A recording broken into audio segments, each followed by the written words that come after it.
eyes forward, smiles up, and... Hi, I'm Pete Radd. I'm a professional musician, but I'm not in the music business. I provide music services to 3 industries. The advertising industry, in which I produce jingles for radio and TV. I also serve the casino lounge industry here in Las Vegas. I'm a piano player at Bellagio. And third, I also provide live music and DJ services for weddings and special events. At the age of 3, I knew I wanted to be a piano player for the rest of my life. And I've spent the majority of early in my career working hard at music, and I spent the early part of my business life making sure that I made my money just at music. It didn't matter what style of music or what kind of music I played or in what situation I played. I just wanted to make my money playing the piano. That was all I cared about. There are 2 things I would suggest to people who want to be in music. Number 1, of course, is to always study and learn about music and learn about music technology. That's very important. The other thing is to learn the other side of it, is to study the relationship that people, audience, and clients have with music so that you can get your music or your music service connected with what they want. The biggest reason for my success is that I try and view every transaction I'm involved in through the eyes of the other party. And I try and view my music actually through the ears of the audience. How can I make my transaction desirable and beneficial to the other party? What's important to them? What are they afraid of? How can I answer those concerns? And with my music, how can I make it appealing or desirable to them so that they'll want it and want to pay me for it? I don't generate the ideas. I pull the ideas from my clients, and I try and do it at a pace that is comfortable to them. I want to know what their priorities are. The biggest thing that clients tell me is, or the most important thing is, they say, well, we just want it catchy.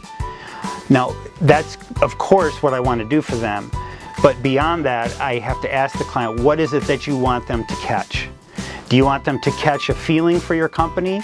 Do you want them to catch your website?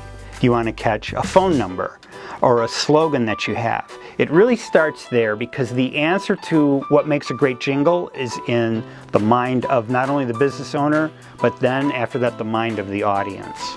I've made that mistake several times. I've made several mistakes. The biggest one that I've made is I used to try and make jingles that I thought were best for a client, and I used to try and sell them on that jingle without listening to the client or paying attention to what their desires or their fears were regarding the jingle. When I hand a jingle off to someone, that is a representation and a communication of their business to their market and their community. And that client's feelings about that jingle are way more important than what my ideas are. So sometimes people ask me if I write jingles, and I tell them I don't write jingles anymore. I produce jingles, but actually it's the client who writes and creates them, and I'm the hands of the client that makes the jingle happen. My greatest fear is not being able to do exactly what I'm doing right now in my life, because I'm doing everything I want to do in about the right amount of portions.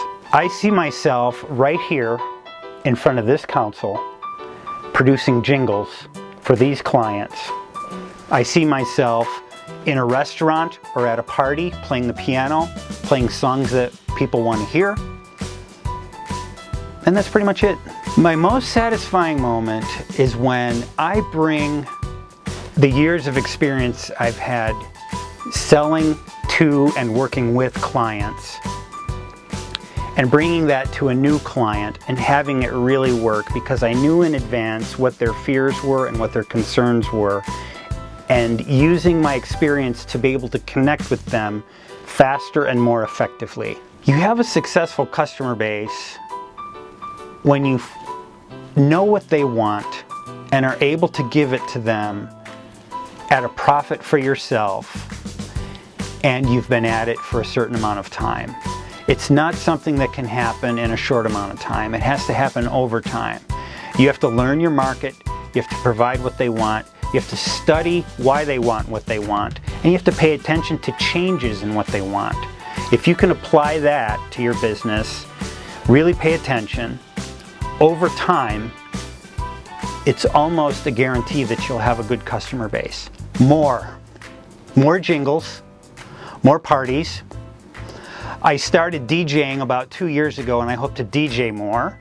So I not only play music at parties and events on piano, but I also DJ at parties when someone wants a DJ. So just more and more and more.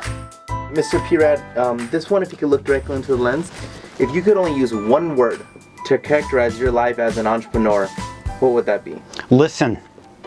Listen to the audience. Listen to customers. Listen to the things they say. Listen to the things they do. That's where the answers are. The answers are not here. The answers are out there. And if you listen, you'll find them.